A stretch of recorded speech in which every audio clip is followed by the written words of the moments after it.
관시를 만든 게 어떤 걸까요? 그래서 관시를 만들 때 이 부부가 하루에 한 자리에서 1억 원어치씩 식사를 하고 있었다는 거예요. 미쳤어. 와. 7개 정부부처의 승인을 받아야 되고 150개의 도장이 필요했다는 거예요. 근데 그 사람들을 어떻게 뚫느냐면은 정말 쉴 새 없이 뇌물 주고 쉴 새 없이 술 마시고 지극정성을 해야 된다는 거예요. 근데 그걸 넘으면은 완전한 신뢰관계가 된 게 뭐냐면요, 암묵적으로 어떤 사업을 성공을 하면 그 원자바오 집안 그 부인한테 3분의 1을 줬다는 거예요. 근데 그걸 계약을 안 합니다. 둘이 오케이 했을 때는 그때부터 둘의 관계는 계약서를 쓰거나 뭐 자잘자잘한 뭐 문제로 다투는 게 없다. 그 사람이 직접 쓴 책이에요? 직접 쓴 책입니다. 이건 실화고요. 적나라하게. 그쵸. 이 사람이 작가가 누구냐면 세상의 모든 지식 언더스탠딩. 오늘도 어김없이 북 언더스탠딩의 단독 캐스트. 단독 캐스트가 아니었던 적이 있나요? 단독 게스트 네. 남궁민 작가님 모셔보겠습니다. 어서 오십시오. 네, 안녕하세요. 안녕하세요. 뭐 우리 남궁 작가님은 너무 그냥 똑똑하다, 사위 삼고 싶다, 뭐. 근데 갈수록 미모가 좀 발전하시는 근데 제가 보기에는 자꾸 나오다 보니까 신경을 쓰는 것 같아 본인이. 열심히 신경 쓰는 거 아닙니까? 관리? 네, 저보다 더 잘생긴 분들도 열심히 관리를 하시는데 노력이라도 해야 되지 않나 하면서 열심히 하는 건 딱히 없는데요. 자꾸 노력해봤자. 잠 많이 자고 네, 잠 많이 자고. 고맙습니다. 오늘도 어김없이 나와주셔서. 자, 북 언더스탠딩은 하여튼 여러 도와주시는 분들이 있죠. 사실 지금 하나밖에 없구나. 이것도 단독 스폰서. 미니빈스 로스터리. 마음속에서 희망사항이 나오신 것 같은 느낌인데요? 저희는 뭐 하나만 팝니다. 하나만. 끝까지 하나만. 자, 미니빈스 로스터리 커피 진짜 맛있습니다. 무슨 책이죠? 오늘 레드 룰렛? 예, 오늘 다룰 책은요, 레드 룰렛이라는 책인데요. 중국이네, 중국. 제목만 보면은 모르겠지만 딱 그림 보면은 용 그려져 있고 빨갛고 예. 중국 얘기다 할 수 있는데 오늘 얘기는 중국에 대한 얘기인데요. 저번 편에서 저희가 리콴유 얘기를 하면서 네, 재밌었죠. 반응 재밌었지. 좋았어요. 사실상 그 리콴유의 입을 빌어서 중국에 대한 뭔가 통찰? 가까이서 본 사람의 통찰을 전해드린 편이었다 이렇게 생각을 하는데 네. 그 사람의 요지는 저거였잖아요. 중국은 역사가 있고 그 역사에서 본질은 변하지 않는다. 그러니까 서방 사람들은 착각 그만해라.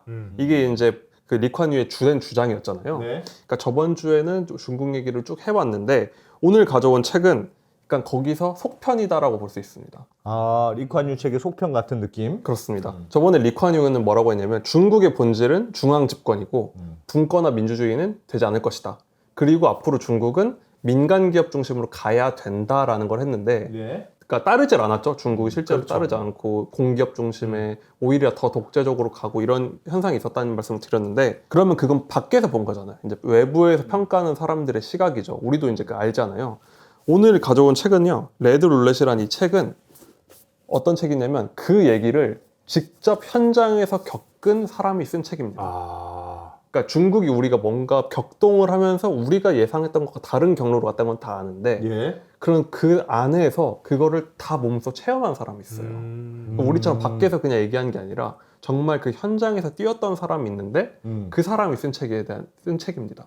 그 사람이 직접 쓴 책이에요? 직접 쓴 책입니다. 이건 실화고요. 적나라하게. 그쵸. 자기가 회고록에 가깝다. 사업을 한 사람이? 그렇습니다. 이 사람의 작가가 누구냐면 데지먼드 흉이라는 사람인데 앞에는 아무래도 이제 외국계 이름을 붙여놓은 거고 흉은 그러니까 한자로 쓰면은 심이에요. 심씨. 네.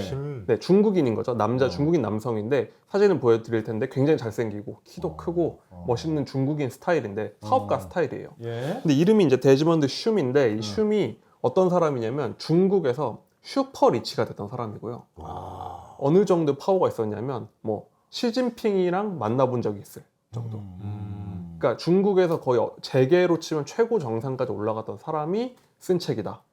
그리고 내용이 얼마큼 솔직하게 썼냐면은 자기가 어떻게 해서 맨바닥에서 거기까지 올라갔는지를 쓰는데 자기가 뇌물을 어떻게 줬고 누구한테 얼마나 줬고 지금 활동하고 있는 상무위원들 이름 다 얘기하면서 그 사람은 어떻게 했었고 얘기를 다 써놨어요. 그 회고록이 아니라 고발. 그쵸. 네. 거의 고발에 가까운 책이고 이 책이 나오기 전까지도 중국 정부를 통해서 이제 뭐 간접적인 엄청난 많은 압박이 있었다 할 정도의 책인데 제가 느끼기에는 중국의 그 내부 이너서클의 이야기를 가장 솔직하게 담은 책이고 이런 책이 한국에 있다는 것도 다행인 것 같고 서방 언론의 평가도 비슷합니다. 중국의 민낯. 그쵸. 사업가가 본 중국의 민낯. 그렇죠. 특히나 고위층.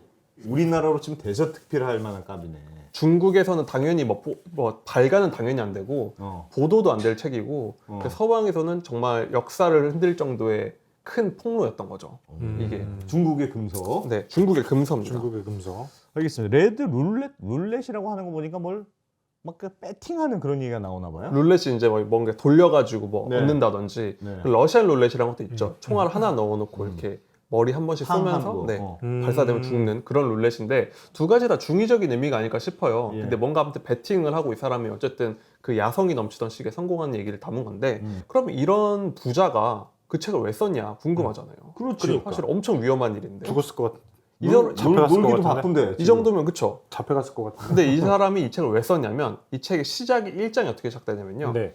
먼저 이제 책의 결론을 이제 1장이 말하고 시작을 하는데 이 사람이 수조 원의 제국을 일군 데서는 최고의 파트너가 있었습니다. 그게 누구냐면 이 사람이 데지먼드 슈미라고 했잖아요. 네. 이 사람의 파트너가 누구냐면 휘트니 단이라는 여성이 있었어요. 외국 사람이에요? 그 사람도 단, 그러니까 중국인인 아, 거죠. 중국 그러니까 휘트니도 사람이구나. 이제 영어 이름을 쓴 건데 휘트니 단이라는 파트너이자 아내입니다. 법적인 부부이기도 했고요. 그 여자가 있는데 이 여자도 당연히 같이 제국을 읽었으니까 슈퍼 리치였겠죠. 예. 이 여자가 2017년에 갑자기 사라집니다.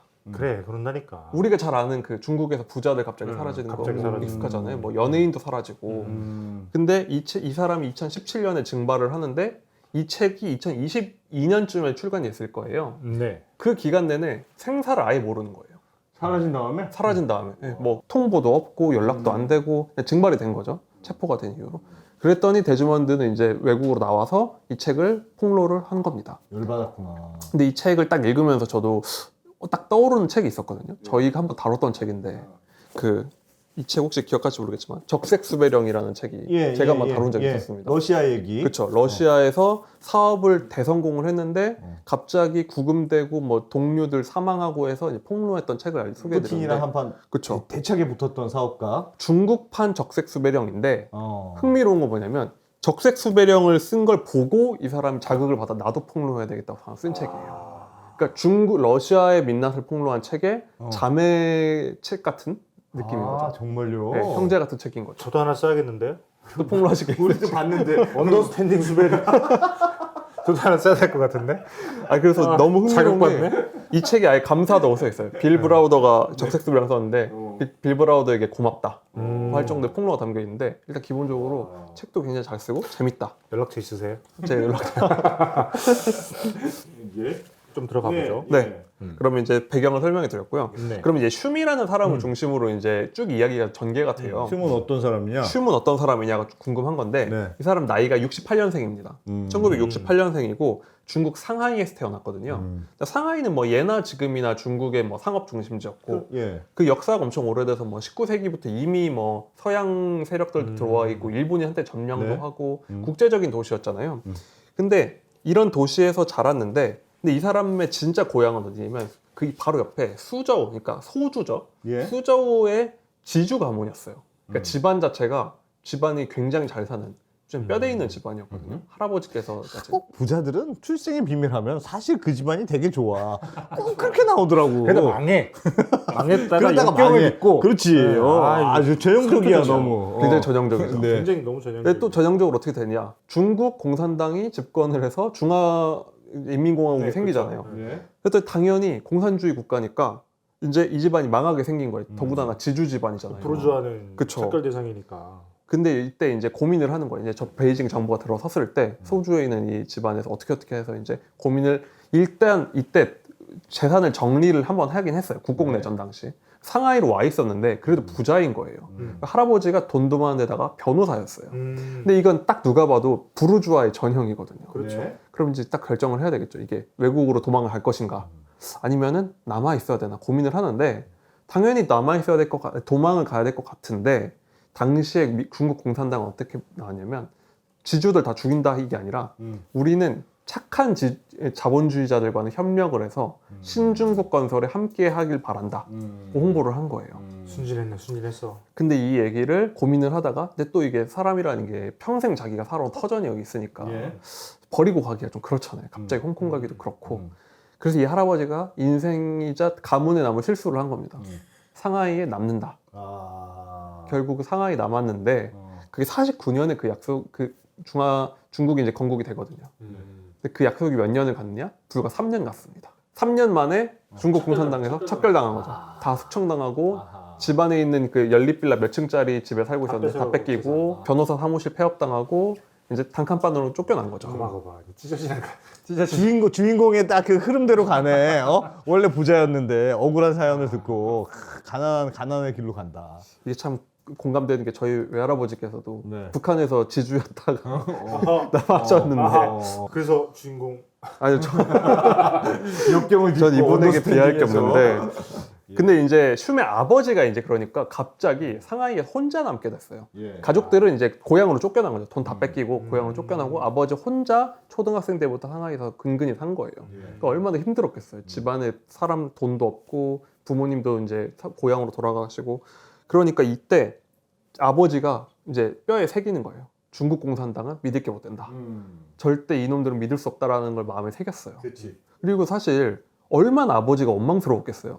그렇죠. 그때 도망만 갔으면 자기들은 부자인데 그러고 있었다 보니까 겨우겨우 이제 상하이에서 자라고 이제 또 아내를 만나서 지금의 주인공 슘을 낳은 거죠. 아버지는 근데 그런 성격이다. 공산당에 대한 내심 불만이 엄청 큰 사람으로 남아 있었다. 이때 근데 그 이후에 또 무슨 일이 있었냐면 중국 근현대사 계속 나오는데 문화 대혁명이 또 터집니다. 이거는 뭐 부자가 아니더라도 중국 사람들 다 고생을 엄청 많이 했던 때잖아요. 이제 막 교사들도 갑자기 막 맞아 죽고 사람들 죽고 그래서 중국이 완전 빈털터리가 되는 거예요. 나라가 이제 거짓골이 됩니다. 그나마 없던 살림에서도 거짓골이 돼서 했는데 이 광란이 76년에 끝나면서 슘 집안에 이제 기회가 찾아오는 겁니다. 그러니까 76년 9월 9일 날에 마오쩌둥이 사망하거든요. 그러니까 그러면서 이제 문화대혁명이 이제 사실상 종료가 된 거예요. 그랬더니 이제 덩샤오핑 집권을 해서 나라를 살리려고 보니까 나라가 이제 엉망진창이니까 돈도 하나도 없고 이제 엉망이 된 거죠. 그랬더니 다시 달콤한 제안을 해오는 겁니다. 자본주의자여 일어나라. 다시 자본주의자들이여 일어나라. 돈이 없는데. 근데 이 집안은 돈이 없다 그랬잖아요. 예. 근데 다행히 슘의 아버지가 결혼을 좀 잘해가지고 외가가 동남아시아, 인도네시아 쪽에서 큰 화교 상인이었던 거예요. 그러니까 이때 왜냐면 지금 화교들도 항상 화교들은 어디서 왔냐고 하면 그 중국 중앙정부에서 탄압당한 남부의 그 상인들이 항상 동남아로 퍼져서 그 사람들이 네트워크를 이뤄서 이제 부를 일군 거잖아요. 그러니까 슘의 어머니의 어머니 집안, 그러니까 외가도 그런 집안이었던 거예요. 근데 중국 사람들이 다 아는 거죠. 그런 정보를 아니까. 근데 아버지가 항상 꿈이 중국을 탈출하는 거예요. 탈중국이 꿈이었어요. 그러니까 이 분위기를 읽고 나라에서 돈이 필요하던 걸 알고 이제 어머니랑 같이 모의를 한 거예요. 당신 외가가 잘 사니까 우리가 돈을 좀 가져온다고 하고 지금 튀자. 뻥치고 튀자. 네. 그러니까 그러니까 중국도 사실 절박한 거예요. 사실 이 사람들 중국에 있어봤자 돈도 없는데 그렇죠. 혹시 가가지고 이제 집안 돈 조금이라도 끌어오면 나라에 도움이 된다 생각하니까 이 사람들이 이제 선전시, 그러니까 지금은 이제 홍콩보다 커진 도시죠. 선전시로 가서 홍콩 문 앞까지 가가지고 그 직원들한테 좀 문 좀 열어달라고 계속 애걸복걸 하는 거예요. 그런데 다시 당연히 안 되는 건데 우리 외가가 잘 산다. 돈 좀 끌어오겠다 하면서 이 슘을 데리고 어머니가 결국은 홍콩 탈출에 성공을 합니다. 그러니까 대단한 거죠, 사실. 거기까지 가가지고. 그리고 아버지도 결국은 어떻게 설득을 해서 홍콩으로 탈출. 그래서 결국 슘은 홍콩인으로서 이제 삶을 살아가기 시작한다. 어린 나이에. 그쵸. 그러니까 슘은 어렸을 때부터 뭘 보고 자랐냐면 공산당은 믿을 수 없고 공산당은 싫어요. 공산당이 싫어요를 배우고 자란 거예요. 싫기만 하겠어요. 그랬는데 이제 홍콩에 갔으니까 이 사람은 완전히 홍콩인으로 다시 자라게 되는데요.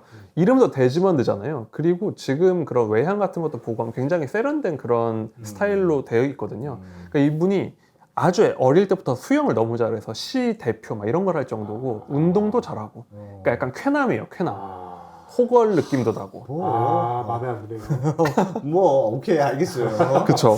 그래서 홍콩에서 얼마나 재밌었겠어요. 물을 만난 거죠. 그 상하이 찢어지게 가난하던 시절인데 홍콩에서도 가난했지만 이 사람이 말하는 게 자기는 중국인으로 와서 살았는데 홍콩이 우리가 볼 때는 중국 사람들이잖아 비슷하다고 보지만 네. 너무 다르다는 거예요. 아, 세계가. 홍콩 사람이 네. 어. 어떻냐면 자기가 예를 들면 상하이에 있을 때 정말 상하이에서의 인간관계라는 건 거의 이제 가족 같은 거의 피를 나눈 사람들처럼 막 어깨동무하고 예를 들면은 친구가 오늘 좀 컨디션 안 좋아 보면 너 오늘 왜 이렇게 못생겼냐 예를 들면 그렇게 얘기를 해야 되고 집에 우환이 있는 것 같으면 무슨 우환인지 물어보고 그래서 자기들이 지금 서구권으로 봤을 땐 무례한 느낌인데 그게 중국에서의 관계인데 홍콩에선 자기가 친구한테 어깨동무 한 번 했다가 소스라치게 놀라가지고 그때 알았다 서구의 세계를. 근데 이 사람 서구의 세계를 이제 쭉 경험을 하고 미국에서 위스콘신대 유학을 하고 홍콩에 돌아왔습니다. 네. 이렇게 힘들게 살아서 겨우겨우 이제 홍콩의 맛을 보고 미국 유학 갔다 온 사람이 하는 직업이 뭐가 있겠어요? 홍콩에 돌아왔어요. 금융인이죠. 그쵸. 어. 이 사람은 당연히 부자가 되고 싶은 생각이 네. 강할 테니까. 그래서 증권 브로커를 했다가 그건 성향이 안 맞아서 어디에 들어가느냐? 사모펀드에 들어갑니다. 아, 사모펀드. 제대로 들어갔네. 그쵸. 제대로. 어. 사실 이런 큰 사고를 치려면 현대사회에서 사실 저희가 다룬 책 중에 사모펀드가 주인공인 적이 엄청 많죠. 많았잖아요. 어. 그쵸? 그 시절에 중국에 사모펀드가 있었나 봐요. 아, 홍콩이구나. 홍콩이 홍콩인데 어. 홍콩이어도 사실 그 말씀하신 대로 사모펀드는 90년대거든요. 이때가. 그러니까. 굉장히 신문물이었던 거예요. 그러니까 그러니까 이 사람은 솔직히 별 볼 일이 없었어요. 그러니까 증권 브로커도 하다가 이게 너무 생각보다 뭐 재미도 잘안 없고 되고? 뭐 안 되는 거예요.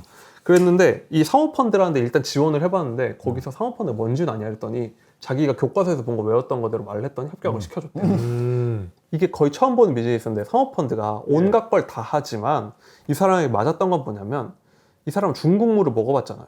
그렇죠. 그러다 보니까 그런 관계로 뭔가를 풀어내는 거에 대해서 그래도 할 줄을 아는 거예요. 경험이 있었던 거예요. 근데 이때 사모펀드가 뭘 해서 돈을 벌었냐면 90년대 초반 중국은 지금보다도 훨씬 정말 막 야성이 넘치던 돈이 막 쏟아져 들어오던 그런 시기잖아요. 이 사모펀드가 뭘 했냐면 중국에 맥주 밀수를 합니다.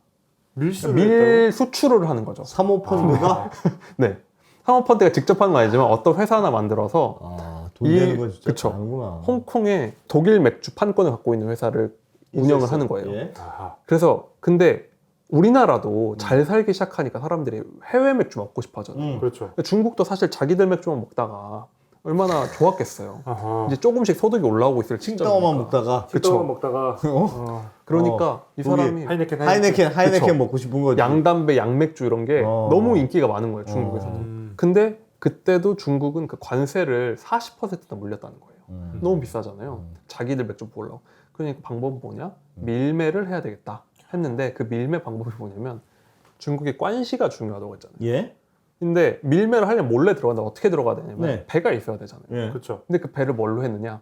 중국 해군 장교한테 군함을 빌려가지고 미쳤어. 사업을 와. 늘려요? 네. 와 대범하네. 그게 됩니까? 그게 됐다는 거예요. 와. 그러니까 94년도쯤인데 예. 90년대 중국은 정말 광란의 중국이었다.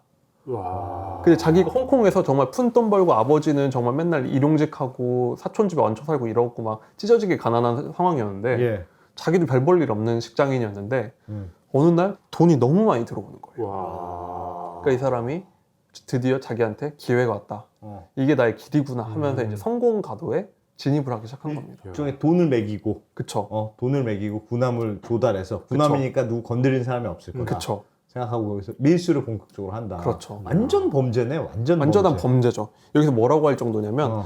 중국에서 아동노동으로 만든 거 수입하고 죄수들이 만든 거 싼 값에 수입하고 범죄로 번 돈 홍콩에서 세탁하고 정말 돈 되는 짓은 그때 다 했다는 거예요. 와. 본인 입으로. 네. 근데 당시에 중국이랑 이런 작업은 관시만 있으면 다 된다는 거예요.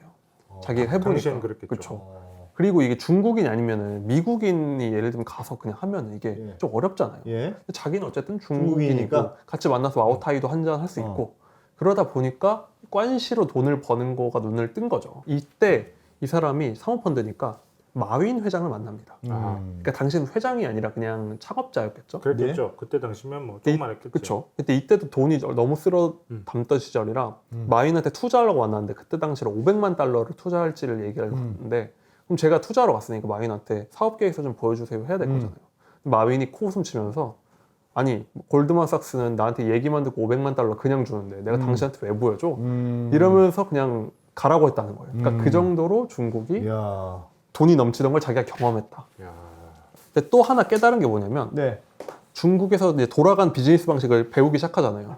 근데 이런 거는 푼돈이고 정말 중요한 건 뭐냐면은 중국의 관시의 힘을 느낀 거예요. 근데 이때 누가 활약을 하냐면 뭐 장점인 사위, 덩샤오핑 손자 네. 아, 이런 사람들이 정말 큰 돈을 땡기는 걸 보니까 이 사람이 느낀 거죠. 큰 물에서 놀려면 내가 중국에 가야겠구나 라는 생각을 하고 실제로 그 제안을 받아서 어떤 이런 투자회사의 베이징 지사장으로 해서 베이징에 갑니다. 아하.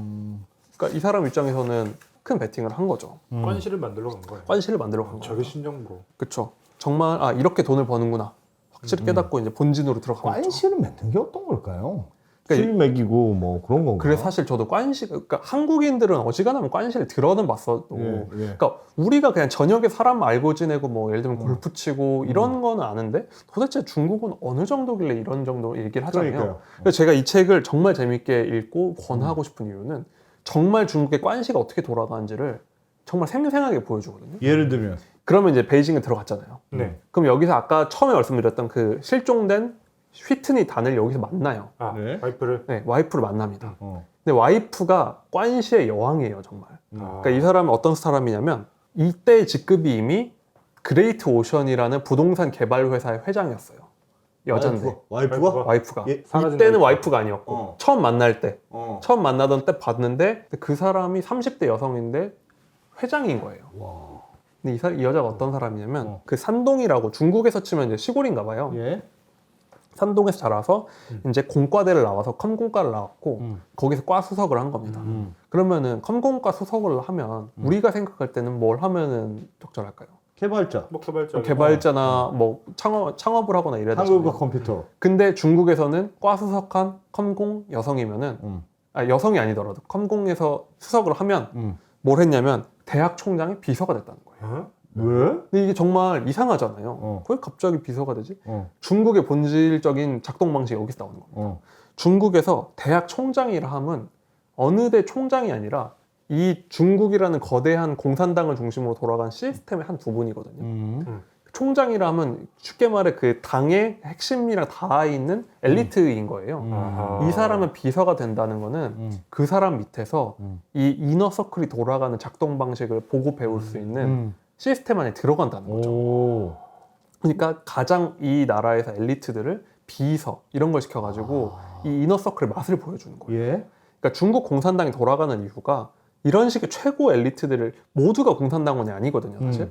제가 중국에서 유학하고 공부하다 온 친구의 얘기를 들어보면 중국인들이 정말 공산당원이 엄청 되고 싶어 한다는 거예요. 다 못 되죠. 그렇죠. 그게 되어야 이제 엘리트의 그 코스에 들어가는 뭐라도 되는데. 그렇죠. 이 여자는 대학 총장의 비서라는 자리로 들어감으로써 총장이 만난 사람들이 뭐 최소 시장급 뭐 이런 뭐 우리나라 좀 국회의원급 이런 사람들이잖아요. 이런 세계를 맛보는 겁니다. 야. 군수도 만나고 이 여자한테 어디시 부군수 할래? 이런 제안도 했다는 거예요. 이 여자는 태어나기를 산동에서 태어나서 내내 대학을 거기서 나와서 중국 물만 먹고선 자란 완전 관시를 체득하면서 큰 여성인 거예요. 예. 근데 다만 이 여자는 어. 어느 날 갑자기 군수가 부패 혐의로 감옥 가는 거예요. 예. 그거 보고 너무 무서운 거죠, 사실. 그러니까 중국이라는 데가 그렇잖아요. 잘 나가다 갑자기 사라지고. 여차하면 그쵸. 골로 간다. 이 여자는 자기가 능력은 있지만 야망도 있지만 내가 정치는 절대 안 해야 된다 하고 기업을 하겠다라는 생각을 한 여자였고 그래서 이런저런 관시를 활용해서 그레이트 오션 그룹이라는 것까지 만들어서 슘을 만난 겁니다. 그러니까 엄청 상징적인 거죠. 한 명은 상하이에서 탄압받고 거짓골이 됐다가 홍콩으로 도망가서 미국 유학 갔다 온 남자. 근데 굉장히 서구적이겠죠. 내내 중국에서 자라서 중국의 정통 코스를 밟고 관시에 정통한 그 둘이서 파트너가 된 겁니다.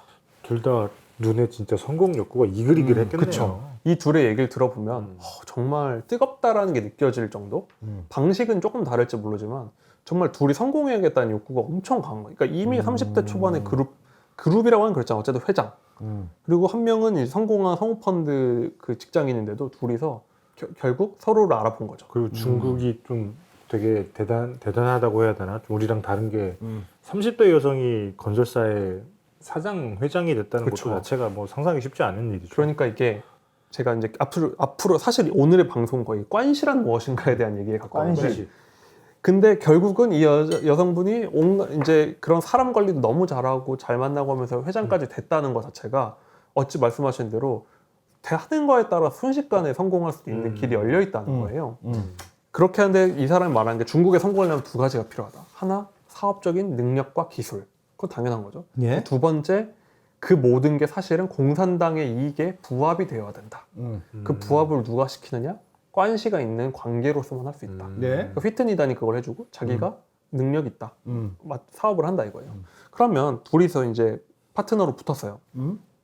그런데 이 둘로는 한계가 있겠죠. 둘은 맨바다에서 올라간 사람이니까. 그렇죠. 예. 그럼 진짜 관시가 어디서 등장하냐면 특급 조연이 등장을 하는데 어느 날 이제 슈미 여자가 이제 어느 날 저녁 좀 먹자 그래가지고 어느 약속 장소로 갑니다. 그랬더니 어떤 이제 좀 이 파트너보다 나이가 조금 많은 여성분이 나와 있는 거예요.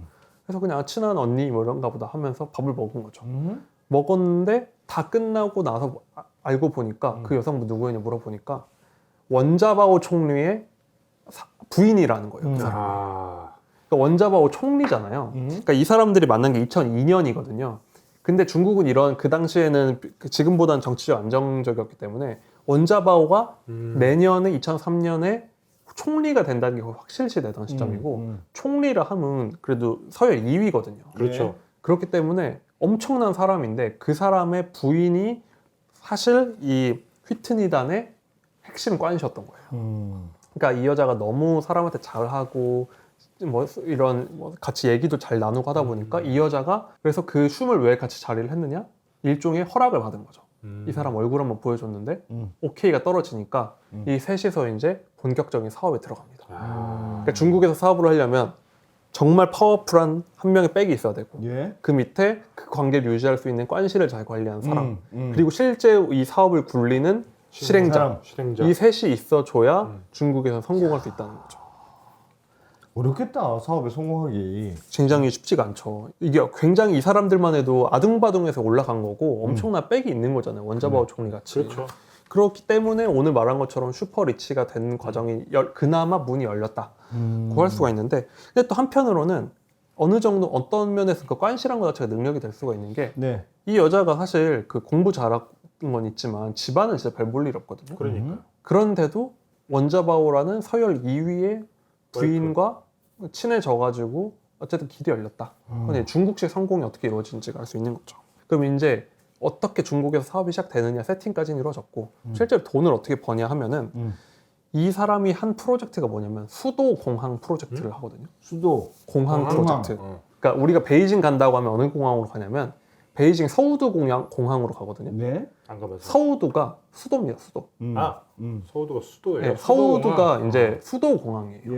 그러니까 우리로 치면 이제 서울공항, 뭐 인천공항인 거죠. 사실 나라의 관문이고 중국에서 지금도 이제 항공 이제 이용률 1위인 공항인데 네. 이 사람들이 이제 원래 휘트니단이 부동산 개발을 하던 사람이니까 아이디어를 짜내야 되잖아요. 우리가 이제 백도 생겼으니까 뭘 해볼까 보다가 저 공항을 이제 막 그때 그 베이징 올림픽 한다고 짓는다고 난리가 난 거예요.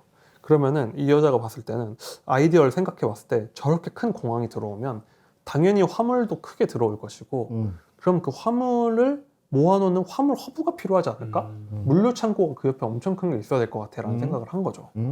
그러니까 당연히 이게 딱 이야기만 들어봐도 돈이 되는 사업이잖아요. 그런데 이 문제는 뭐냐면은 이걸 하려면 뭐가 필요하냐? 공항과도 얘기가 당연히 잘 돼야 되겠죠. 예. 그렇죠. 그러니까 이 사회는 우리가 괜찮은 아이템이 있어요. 투자자들한테 피칭해가지고 딱 그 제안에서 딱 허락 맡으면 되는 그런 게 아니에요. 여기는 모든 그 고위 관료들의 허락을 받아야 돼요. 관시가 무슨 역할을 합니까 거기서? 여기서 관시가 뭐 술 따라줘? 뭐가 되냐면은 일단 공항의 관리자랑 이 땅에 갖고 있는 구청장 이 둘을 구워 삶아야 되거든요. 그렇죠. 근데 이 둘이 사이가 엄청 안 좋은 거예요. 네. 그럼 어떻게 하느냐? 이 구청장은 그 순장차이라는 당시 구청장인데 이름을 사실 중국 정치에 관심 있는 분들 순장차이라는 사람을 들어봤을 텐데 지금 그러니까 몇 년 전까지 굉장히 고위급한 사람인데 이 사람은 욕심이 뭐였냐면은 원자바오 집안이랑 혹시 내가 좀 잘 관계를 맺어놓으면 이거잖아요. 나도 등이 없고 나도 올라갈 수 있지 어떻게? 않을까? 그러니까 이제 만날 때 휘트니단이랑 이 사람이랑 셋이 만날 때 그 장페일이거든요. 그 원자바오의 부인이. 이제 그냥 동석해서 그냥 웃으면서 밥만 먹는 거예요. 아하. 그러니까 뭐 이렇게 직접 로비를 하는 게 아니라 그런 식으로 해서 여기 문제 풀고 공항청장한테도 가가지고 이런 식으로 뒷배가 방구 있다는 풀고? 거. 네. 그런 식으로 해서 이렇게 쓱 문제를 해결해내는 거죠. 그런 식으로 해서 인허가 통과를 해서 이 사업을 진행을 시키는 건데 근데 궁금한 건 관시라는 게 예를 들면 누구나 다 이렇게 접근해서 내 술 한잔 살게 우리 형 동생 합시다 하면서 누구나 관시가 될 수 있습니까? 관시를 만들 수가 있는 구조일까요? 그게 뭐라고 하냐면은 벽이 굉장히 높다. 그 벽을 넘는 것까지가 정말 이 사람이 말하는 게 정말 이 사람이랑 관계를 맺어보려면 몇 번을 술을 먹고 몇 번을 그러니까 여기서도 근데 그 둘만 해결되는 게 되는 게 아니고 7개 정부부처의 승인을 받아야 되고 150개의 도장이 필요했다는 거예요. 자기 그걸 다 승인을 받는데 첫 삽둔에 3년 걸렸거든요. 예. 그러니까 원자바오가 뒤에 있어도 중국에 사업하는 게 생각처럼 녹록진 않은 거예요. 근데 그 사람들을 어떻게 뚫느냐면은 정말 쉴 새 없이 뇌물 주고 쉴 새 없이 술 마시고 계속 술 마시면서 마음을 얻는 것까지 정말 지극정성을 해야 된다는 거예요. 근데 그걸 넘으면은 완전한 신뢰관계가 되는 게 뭐냐면요. 그 원자바오의 부인과 이제 사실은 관시를 맺은 거잖아요. 근데 암묵적으로 어떤 사업을 성공을 하면 그 원자바오 집안 그 부인한테 3분의 1을 줬다는 거예요. 아하. 근데 그걸 계약을 안 합니다. 그냥 정해진 그냥 불문율인 거예요. 그냥 국룰이 30% 주는 네. 빼준다. 그냥 사과 상자에다 싹. 네. 그거를 뭐 계약서를 쓰거나 이미 그래. 딱 둘이 오케이 했을 때는 그때부터 둘의 관계는 계약서를 쓰거나 뭐 자잘자잘한 뭐 문제로 다투는 게 없다. 남으면 안 계약서는 촌스럽지 촌스러워. 아니, 남으면 안 돼요. 남으면 안 돼. 남으면 안 돼요. 남으면 안 근데 돼. 그게 뭔가 법적인 문제로 안 남기는 게 아니라 정말 관시를 한번 맺었다 하면 우린 죽을 때까지 간다. 그만큼 신뢰. 네. 그러니까 여기서는 이 집안이랑은 정말 끝까지 그냥 간다. 아하. 이런 식으로 아니 그게 관시라는 게 서로 주고받는 관계인 거죠. 그래도 결국은 그쵸. 내가 뭘 줄 테니 넌 네가 뭐- 나한테 뭘 줘. 돈을 주든지 뭘 주든지 뭐 한국에서도 뭐 여러 가지 뭐 부패가 있고 뇌물 범죄 같은 게 일어나잖아요. 근데 이게 중국에서 이 분위기를 읽어보면 물론 옛날 지금도 개발 중인 나라지만 클래스가 다르고 그걸 받아들인 문화 자체가 다르다는 거예요. 예를 들면은 누가 갑자기 돈 이렇게 봉투 주면은 한국에서도 정말 깜짝 놀라거나 위험한 그래서 거절하는 경우가 아마 많을 거예요. 공무원들 중에 아마 요즘에는 그렇게 냅다 그냥 할 수 있는 사람 많지 않을 거거든요. 근데 중국에서는 뭘 줬을 때 안 받으면 그건 자기에 대한 엄청난 그래 무례이자 엄청 상상할 수 없는 일이 된다는 거예요. 아하. 그러니까 주는 건 무한 자유예요. 그러니까 아하. 이 사람을 내가 관시를 만들고 싶어 하면은 계속 뭘 주고 계속 뭘 주고 어느 정도 되면 갑자기 50억짜리 뭐 다이아 본 적도 없는 다이아 반지 같은 거 턱 주고 이런 식으로 해서 나의 진심을 정말 보여주는 거다. 그러니까 우리가 봤을 땐 돈 주고 뇌물 주는 거랑 똑같은 거 아닌가 싶지만 그것도 좀 더 호방하고 뭔가 마음을 열 수 있을 정도의 관시를 한다. 근데 이 사람은 그 홍콩 시절에 자기가 느꼈던 장점이 뭐냐면 내가 생각보다 술을 너무 잘 마신다는 걸 알았대요. 그러니까 맨날 모여서 그 마오타이 50몇 도짜리를 몇 병씩 마셨다는 거예요. 그러면서. 그러니까 그렇게 돈 쓰고 마시고 그래서 관시를 만들 때 이 부부가 하루에 한 자리에서 1억 원어치씩 식사를 하고 이랬다는 거예요. 미쳤어. 와. 근데 그게 자기들을 말도 안 되는 짓인 거 알면서도 상대의 체면이자 우리 체면을 살리는 당연한 비용처럼 자기들은 생각해요. 그게 명품의 논리 아닙니까? 그쵸. 선배 생각해 보세요. 오늘 밤 하루 밥 먹는데 나에게 1억을 쓴다. 선배 넘어가십니까? 안 넘어가십니까? 안 넘어가죠. 에이. 1억 그냥 돈으로 주지 왜? 밥으로 그걸 왜 밥으로 먹어? 쓸데없이 밥으로. 막. 근데 하면서. 정말 그러니까 돈을 쓰는 것도 사실 그러니까 수익성을 생각한 투자라고 볼 수도 있는 거잖아요. 근데 이 책에서 정말 그 접대하고 로비하는 클래스를 보면 와 정말 어마어마하다라는 생각이 들고 그리고 사실 누구한테 몇 천만 원짜리 밥 산다는 게 받는 입장에서는 나한테 지극정성이긴 하지만 좀 이상하기도 하잖아요. 그렇죠. 분명히 대가가 있을 거다. 그쵸. 근데 중국에서는 그게 뭔가 문화적으로 이 정도 내가 극진히 모신다 이런 게 정말 당연하다는 거예요. 이게 몇 년도라고 했죠? 이게 80년, 80년? 아닙니다. 90년대? 2000년대 2000년대. 2000년대? 이때가 2006년쯤이에요. 2005, 6년 얼마 안 됐네. 정말 얼마 전이고 이 얘기가 언제 끝나는 2017년에 끝나거든요. 그러니까 중국은 지금도 똑같다는 거예요. 아 그래요. 그래서 중국에서는 누구나 항상 속청당할 때 부패 혐의로 들어가고 그 집안에서 금괴가 몇 톤이 발견이 되고 하는데 정치적 속청이지만 모두 다 착복을 한 거 맞는 거예요. 그러니까 문화적으로 야, 내가 그 정도 급은 되지. 그쵸. 이런 걸 다 당연하게 생각을 하고 있는데 부정부패를 수청을 당하는 거는 정치적으로 내가 졌기 때문에. 그쵸. 아하. 아니 그러니까 그 관시라는 게 돈이 끊기면 바로 끊기는 관계인 거지. 아니면 이게 어떻게든 뭐 1억짜리 밥을 먹든 술을 먹든 해서 형 동생이 됐어요. 그럼 우리는 친형제나 다름없어 하고 그냥 가는 관계가 되는 거지. 근데 사실 기본적으로 사회적 신용 문제가 있고 해서 음. 의리로 지키고 하겠지만 결국 중국 정치판에서 보면은 다 배신할 때 배신하고 하거든요, 사실. 예를 들면은 그 천안문 사태 때 그 당시에 자오찌양 총리가 그 천안문 시위대에 가서 내가 너무 늦게 왔다면서 예. 사과를 막 했어요. 근데 당 그 원로들이 봤을 때는 저 말도 안 되는 짓을 한다면서 숙청당해가지고 자오찌양 총리는 죽을 때까지 같은 경험 당했는데 그 사람 주변에 있던 측근들이 엄청 많았을 거잖아요. 당연히 그 당시 총리였으니까. 그 사람들 다 자오찌양 총리 비판하고 욕하고 해가지고 정치적으로 살아남았거든요. 그러니까 사실 어디나 사람 사는 건 똑같고 끈 떨어지면 끝인데 그러니까 사실 여담이지만 그 중에 유일하게 자오찌양 총리 비판을 안 한 사람이 누구냐? 원자바오 총리가 원자바오. 안 했어요. 원자바오 총리는 고생도 하고 조금 그 상처도 받았지만 능력이 워낙 있어서 계속 승승장구했는데 그래도 계속 너 그래도 자오찌양 뭐 비판 안 하냐 해도 끝까지 안 한 스타일이었는데 그러니까 원자바오 총리는 그 사실 중국에서 인기가 엄청 많은 정치인이었던 게 이 사람이 막 십몇 년 된 점퍼 입고 다니고 그러니까 어떤 사람이 시운전에 왔는데 그 점퍼가 10년 전 그 점퍼 그대로인 거예요. 아하. 그리고 이 사람이 탄광 사고 같은 데 가가지고 막 내가 너무 늦게 이 사람 미묘한 게 내가 너무 늦게 왔습니다 하고 또 사과를 했어요. 근데 이게 그 천안문에서 했던 그 발언이랑 비슷하거든요. 내가 너무 늦게. 그러니까 국민들이 너무 좋아하고 그리고 이 데지먼드 춤이 그 원자바오를 얼마나 잘 알겠어요. 원자바오를 거의 직접 보진 못했지만 원자바오는 진짜 구내식당 밥 먹고 에르메스 가방 같은 게 얼마인지도 모르고 하는 사람이었다는 거예요. 근데 근데 물론 와이프는 왜 그렇습니까? 근데 와이프는 그래서 와이프가 정말 독특한 게 이 큰 사업을 벌이면서 원자바오는 몰랐대요. 그러니까 자기가 그냥 자기 사업을 한 거예요. 이 장페이리도 대단한 여자인 게 그 중국 최초로 국영기업 그 보석 감정하는 기업이 있는데 그걸 상장시킨 사람이기도 하고요. 네. 중국 최초의 그 보석 감정원 같은 것도 설립하고 그러니까 베이징의 보석 여왕이었거든요, 사실. 그러니까 이 여자도 대단한 스타일이었는데 원자바오는 이 데지먼드 슘에 따르면 진짜 청렴한 몇 안 되는 중국 관리였다 하는 거죠. 그렇지만 대부분의 관시라는 건 결국 숙청당하고 쓸모가 없어지면 대부분 용도 폐기가 되더라 라고 할 수 있는 거죠. 그렇겠지. 뭐 사람 관계라는 게 근데 읽다 보면 야 그 생각을 했어요. 우리나라에서 중국에 가서 사업을 자리 잡은 케이스가 의외로 많지 않잖아요. 네. 없죠. 그 벽이 정말 높겠구나라는 걸 이 책을 읽으면서 정말 체감을 합니다. 이 그룹 안에 들어가는 건 정말 쉽지가 않구나. 관시가 진짜 어렵다. 관시가 진짜 어렵다. 그리고 제가 말씀드린 것처럼 이 공항 사업하는데 삽 뜨는데 3년 걸렸거든요. 원자바오라는 그 뒷배가 있는데도.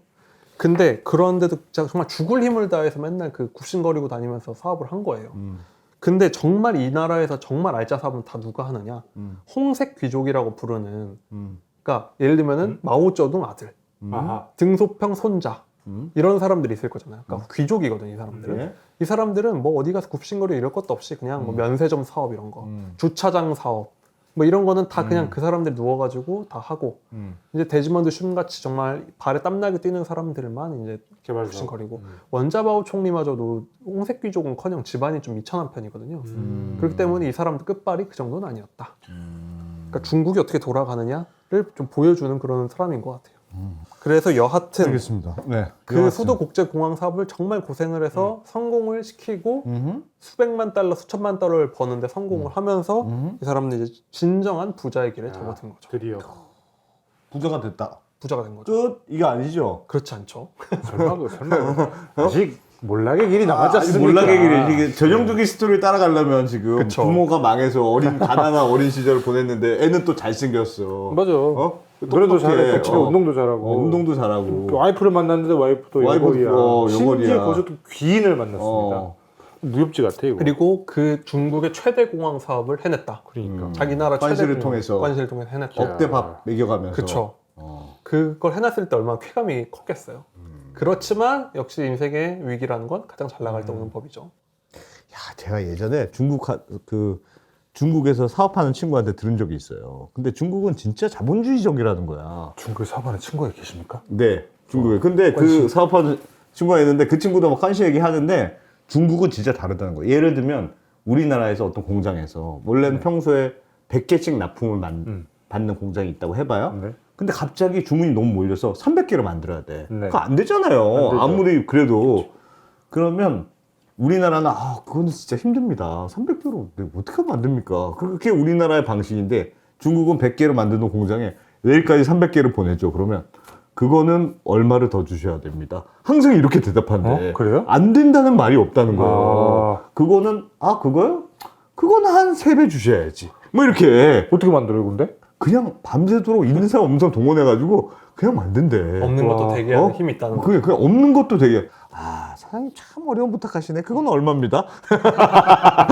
이렇게 그쵸. 근데 여기서는 야. 뭐라고 하냐면은 그 번호판 있잖아요. 차량용 번호판도 예. 관시가 통합니다. 어. 그러니까 중국은 번호판이 당석이 시 당석이가 1번, 베이징 번호판이면 시 당석이가 1번, 시장이 2번이거든요. 그러니까 이런 식으로 그 서열대로 쭉쭉 번호가 있어요. 근데 거기에 8이 들어가는 엄청 좋은 번호래요. 그러니까 중국이니까. 근데 이 휘트니단이 자기가 팔자 들어가는 걸 너무 하고 싶은 거예요. 그 팔자 들어간 걸 했다는 말은 이 치에서 한 이너 서클이다. 우리나라 좀 1, 2, 3, 4 뭐 이런 번호네. 1, 2, 그쵸, 3, 4 그쵸. 뭐 이런 번호. 근데 그거 들고 우리는 외교 번호판만 좀 다르잖아요. 예를 들어 우리나라로 치면 고공단 번호판이 따로 있는 거예요. 고위공직자 번호판이 따로 있다고 치면은 달고 다니면 와 대단하다 싶을 거잖아요. 뭐 100만 유튜버 번호판 이런 식으로. 그렇지. 그걸 하려면 거기 경찰청장은 또 관시를 동원해야 된다는 거예요. 그러니까 중국은 돈으로 다 되는 것 같지만 살려면 그 사람까지 뚫어야 됩니다. 결국 관시까지 필요하다. 돈만 있으면 안 돼요. 돈만 가지고는 부족하고 네. 돈과 관시가 같이 있어야지만. 돈은 당연히 있어야 되는 거지만 돈으로 다 해결할 수는 없다. 중국은. 한국도 관시가 좀 있는 것 같긴 한데 왠지. 저희 근데 읽다 보면 저희는 뭐 우리나라는 될 것도 비교도 아니야. 안 됩니다. 초선진국입니다. 이거 읽다 보면. 알겠습니다. 2부에서 그러면 망한 이야기. 몰락의 이야기. 네. 레드룰렛의 망한 이야기. 중국에서의 기업인들이 어떻게 되는가 결국 보여드리겠습니다. 알겠습니다. 자, 저희는 2부에서 다시 돌아오겠습니다.